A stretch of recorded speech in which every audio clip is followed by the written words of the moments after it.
Nou hier is 'n vraag of 'n comment wat ons sommer baie algemeen kry as bemarkers.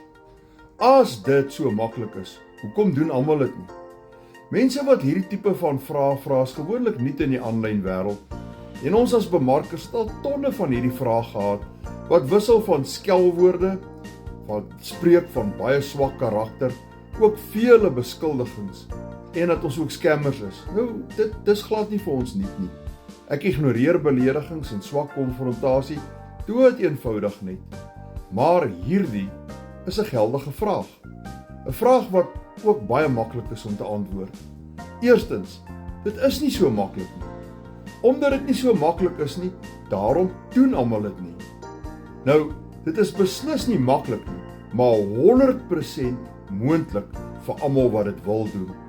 En dit is die tweede rede hoekom almal dit nie doen nie. Want almal wil dit nie doen nie. Daar's tonne mense wat dood eenvoudig heeltemal te gemaklik is. Hulle wil nie werk nie. Daar's vele van hulle wat my kontak en vir my reguit sê hulle wil nie werk nie. Hulle wil niks bemark nie. Hulle soek 'n get rich quick scheme. Hulle wil nou R100 inbetaal, en dan wil hulle terugsit en niks doen nie, en oor 2 weke wil hulle R10.000 wins hê. Dit is hulle wat gewoonlik gescam word, en dan's alle aanlyn bemarking sleg. As jy iemand is wat werklik potensiaal en waarde kan onderskei, gaan jy hierdie wil doen.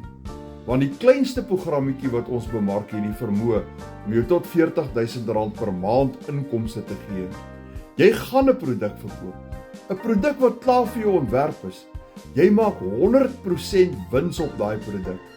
Jy het net wifi nodig, jou selfoon, 2 ure per dag. Dit gaan jou geld kos om te begin. Geld wat jy dalk nie het nie. Ek het gehoor van 'n bemarker wat sy ou motor gaan verkoop het om te kon begin. Vandag ry hy 'n splinternuwe diermotor. Christel Stoop kon nie 'n brood koop nie en het haar ma se kredietkaart gebruik om haar besigheid te gaan koop. Sy kon dit binne 2 maande terugbetaal. En nou is sy 'n multimiljonair. Dis hoekom almal dit nie doen. Dit vat 'n baie spesiale tipe persoon. Iemand wat nie kyk na wat dit kos nie, maar wat dit kan maak. As jy meer wil weet, kom en vir my, vertel my meer.